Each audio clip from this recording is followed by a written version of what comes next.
Mañana se conmemora el Día Internacional de los Derechos Humanos y para hablar sobre esto y sobre el informe de CODEUPI sobre todo, está con nosotros nuestro invitado de la fecha. Él es Óscar Ayala, a quien ya doy la bienvenida y está justamente para comentarnos un poquitito de lo que es este documento, pero sobre todo también sobre el trabajo y la situación de Paraguay con respecto a esto. Óscar Ayala, él es el secretario ejecutivo de CODEUPI. Bienvenido, Óscar. Muchas gracias, Gladys, un gusto estar contigo, con ABC TV, para compartir este día tan importante que se aproxima y que conmemoramos el día de mañana. Me comentaba, Óscar, antes de entrar aquí a este bloque, que el informe que se va a presentar mañana, que cada año lo hacen, es inclusive anterior a la creación de CODEUPI como institución, como organización. Sí, así mismo, Gladys, el primer informe de derechos humanos sobre la situación en nuestro país es del año 1996. Y las organizaciones que trabajaron en torno a este informe son las que 4 años después fundan la Coordinadora de Derechos Humanos del Paraguay, la CODEUPI. Es decir, este informe, al tiempo de ser anterior a la existencia como entidad de la CODEUPI, es la iniciativa de sociedad civil que da origen a nuestra red, que este año cumplió 20 años, Gladys, y el informe cumple 24 años de una edición ininterrumpida, lo cual es algo que yo particularmente suelo destacar porque demuestra que el trabajar articuladamente es posible en nuestro país. Bueno, y a los efectos prácticos de entender un poquitito más sobre eso. ¿Para qué sirve finalmente el informe? ¿Qué se hace con él? ¿O qué hacen las autoridades, los gobiernos sucesivos con ese reporte de CODEUPI? Es un informe que da cuenta de la coyuntura. En este caso abarca un periodo que va de noviembre del 2018 a octubre del 2019. La idea es poder retratar en 43 artículos que contiene el informe de este año la situación de los diferentes derechos en el periodo que se informa.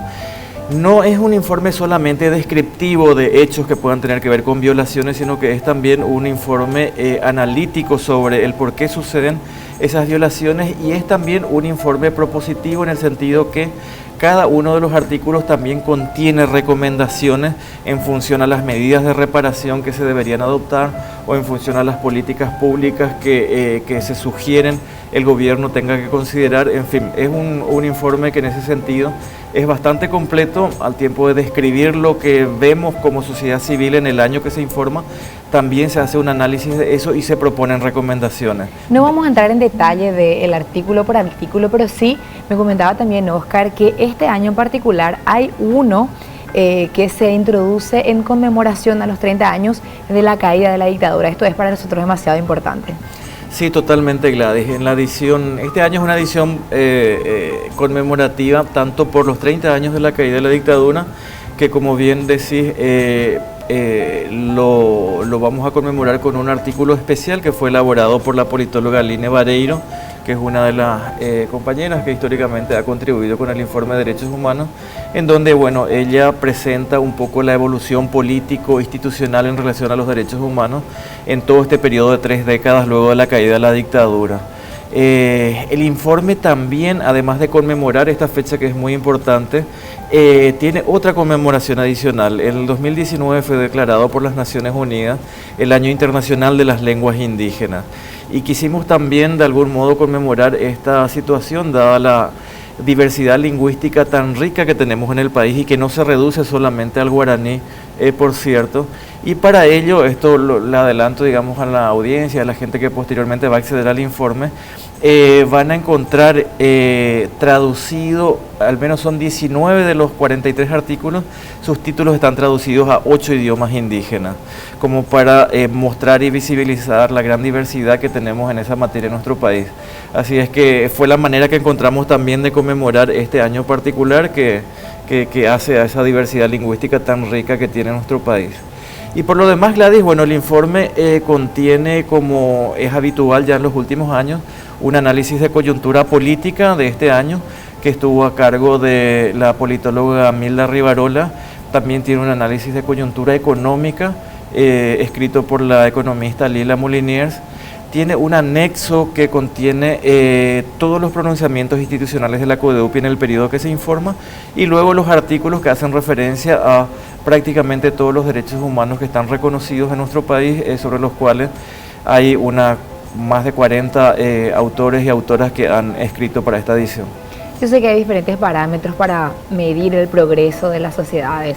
Para algunos es lo económico, para otros es el desarrollo de la infraestructura. Sin embargo, lo principal o uno de los pilares, sin duda, creo que tiene que ver con el respeto de los derechos humanos, que según tengo entendido, no es que tiene una jerarquía. Todos los derechos humanos son importantes. Y en ese sentido, haciendo esta introducción, Oscar, ¿se puede hablar de algún tipo de evolución en nuestro país en estos 20 y pico de años del informe? Es decir, se puede decir, antes, hace 20 años, teníamos esta situación y hoy, en el 2019, logramos superar esto, pero nos falta este otro aspecto.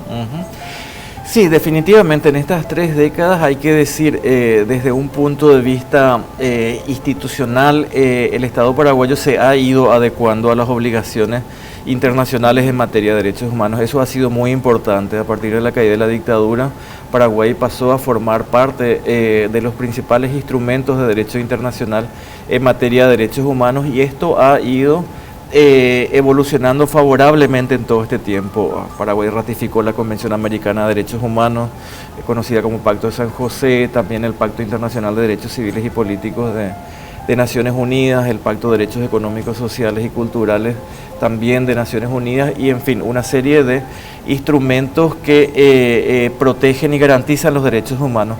Además, desde luego, de la adopción en el 92 de nuestra Constitución actual, que ya es un marco jurídico de rango también constitucional, en este caso acorde a las obligaciones internacionales en esta materia. Yo diría que la principal evolución se dio ahí, en lo normativo, en lo institucional. Ahora, en donde evidentemente tenemos el déficit principal es en la aplicación de todo ese conjunto de normativas que hacen al respeto, a la garantía y a la satisfacción de derechos humanos. Nosotros hemos visto una evolución bastante particular desde la CODEDUPI, y en general esto puede establecer tal vez en la región, que en el periodo de la dictadura el tipo de violaciones de derechos humanos que uno podía observar estaba fundamentalmente vinculado a violaciones de derechos civiles y políticos, de proscripción de partidos, de apresamiento de dirigentes, de exilios, en fin, ese tipo de cosas. Ya en la democracia lo que empezamos a ver es cómo se manifestaban una suerte de violaciones masivas y también generalizadas, pero de derechos económicos, sociales, fundamentalmente vinculados, por ejemplo, al acceso a la tierra, a la reforma agraria, o sea, demandas de sectores campesinos, fundamentalmente en torno al acceso a la tierra, o de indígenas que plantean el reconocimiento de sus derechos tradicionales también sobre sus hábitats. Y este fenómeno, Gladys, de demandas económicas y sociales básicamente, termina derivando nuevamente en algo muy preocupante, que es en una respuesta del Estado en términos penales y de criminalización, en donde nosotros hemos observado en los 90 particularmente, y algo que se ha extendido posteriormente, como garantías judiciales, como garantías del debido proceso, han pasado a constituirse las violaciones más generalizadas de derechos humanos. Y hoy día, ya más contemporáneamente, algo que nos preocupa mucho es lo que tiene que ver también con esa suerte de estigmatización de los derechos humanos y de los defensores también de derechos humanos, que se da a nivel no solamente de opinión pública, sino a partir incluso de un discurso oficial. ¿A qué te referís, Oscar? Como que estigmatización, ¿se le tiene en un concepto ideológico o qué? Es que sí, hay una tentación permanente, fundamentalmente en algunos sectores muy conservadores, y este año hemos visto, eso aparece, digamos, en este informe, de altos funcionarios del Estado, de querer asociar el activismo de derechos humanos con la defensa de presuntos terroristas o presuntos criminales, o en fin, de tener posiciones contrarias al progreso, en fin, es situar siempre a los derechos humanos como un problema, cuando que no debe ser, digamos, de ese modo. Esa es la estigmatización que nosotros vemos y que nos preocupa, porque termina generando una opinión negativa a partir de un planteamiento falso en la sociedad. Es que es muy fácil comprar un discurso que te dice, mira, a este terrorista le defienden, pero en realidad los derechos humanos son para todos, ¿verdad? Son para todos. Y está bien que sea procesado el terrorista como corresponde. Claro, así mismo. Y también esto que estamos hablando se vio mucho en unos eventos que justamente la prensa se hizo bastante eco de estos eventos en Hernandarias, en donde las propias autoridades municipales empezaron a tener incluso resoluciones y un discurso contrario a movilizaciones ciudadanas en torno a derechos de personas LGTBI. Y esa suerte, digamos, de posicionamiento público de las autoridades locales, en este caso, terminaron también envalentonando a sectores religiosos e integristas que salieron a las calles e incluso llegaron a la violencia. Por eso es muy peligroso cuando desde el propio Estado a veces se distorsiona la dimensión real de los derechos humanos y se posiciona a las organizaciones o a los defensores en una situación de vulnerabilidad que termina, digamos, siendo mal recibida por la gente.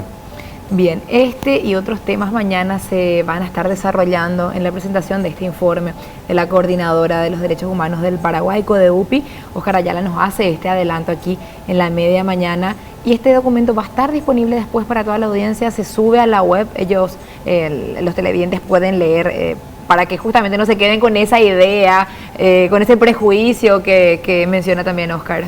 Sí, totalmente, Gladys. Por un lado, el informe va a tener una tirada de 1000 ejemplares en una edición física, digamos, que es de distribución gratuita. También la versión digital va a estar disponible ya a partir de mañana en nuestro sitio web, que es codeupi.org.py. Y posteriormente vamos a tener también, ya seguramente a comienzos del año que viene, una versión ejecutiva de este informe. Pero mañana a partir de las 8 de la mañana, en el marco de una conferencia de prensa, vamos a hacer la presentación de este informe para todos los medios de comunicación y a partir de ese momento también ya va a estar disponible este informe íntegramente en el sitio web de la CODEUPI. Óscar, muchísimas gracias. Muchas gracias a vos y a ABCTV. Óscar Ayala, el secretario ejecutivo de la CODEUPI. Vamos a hacer una pausa en esta media mañana. Quédense con nosotros que con Pablito tenemos mucho más para contarles.